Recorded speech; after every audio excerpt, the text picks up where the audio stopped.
Mentir exige muito mais esforço mental do que dizer a verdade. O cérebro precisa inventar uma mentira, lembrar dela e sustentar a farsa.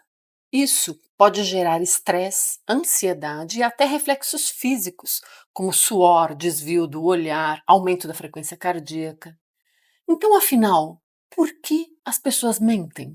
As razões para mentir variam muito. Algumas das mais comuns são autoproteção, mentem para evitar punição ou consequências negativas, evitar conflitos para não magoar pessoas ou fugir de discussões, privacidade para preservar a própria privacidade, conquistar vantagens, são mentiras estratégicas para obter dinheiro, poder ou influência, manter uma imagem social, a mentira para parecer mais interessante, competente ou bem-sucedido, mentira altruísta, quando mente para proteger outra pessoa ou evitar sofrimento. Enfim, medo, insegurança, vaidade, busca por poder, autopreservação, proteção.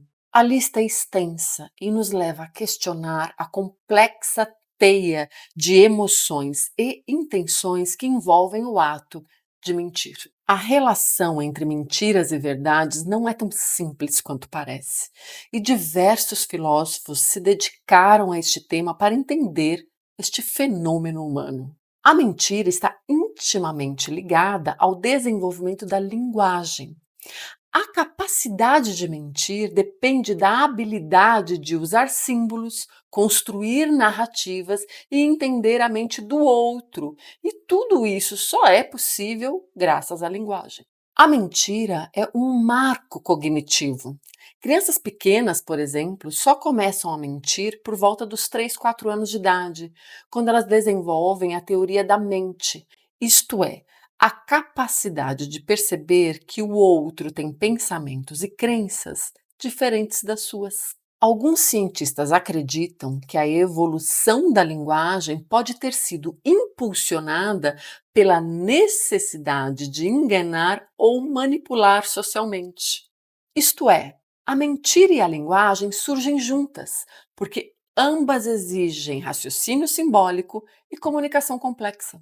O linguista suíço Ferdinand Saussure, considerado o pai da linguística moderna, nos diz que a linguagem é arbitrária. Ele mostrou que as palavras não têm um vínculo natural com as coisas que representam. Isto significa que toda linguagem já é, em um certo sentido, uma construção subjetiva, o que abre espaço para a mentira. Wittgenstein foi um filósofo influente no campo da filosofia da linguagem, lógica e mente. Para ele, o significado das palavras depende do contexto em que elas são usadas.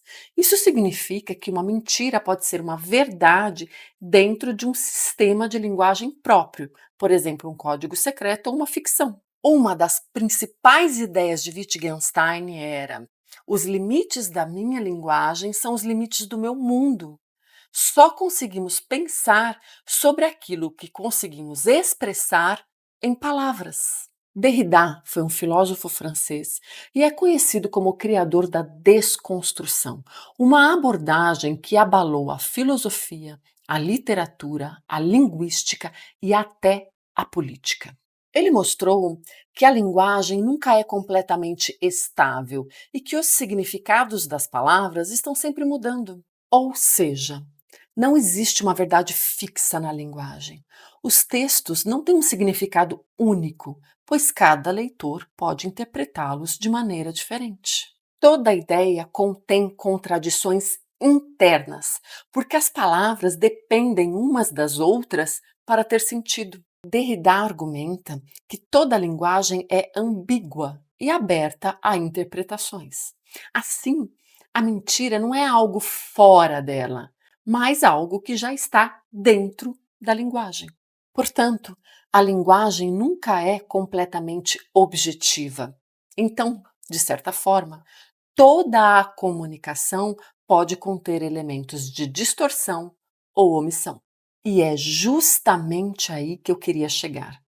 Quando entramos na subjetividade da linguagem, entramos na fantasia, na verdade subjetiva. E, a partir disso, podemos pensar na construção, na transformação da fantasia em linguagem, que pode se transformar em música, literatura, dança ou qualquer outra forma de expressão ou linguagem artística.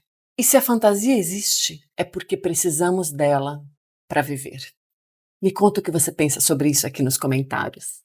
Eu sou Carolina Michelini, autora de livros infanto-juvenis, e este é um canal de estímulo à leitura, à escrita, à reflexão e troca de ideias. Inscreva-se no canal, curta e compartilhe os vídeos. Obrigada!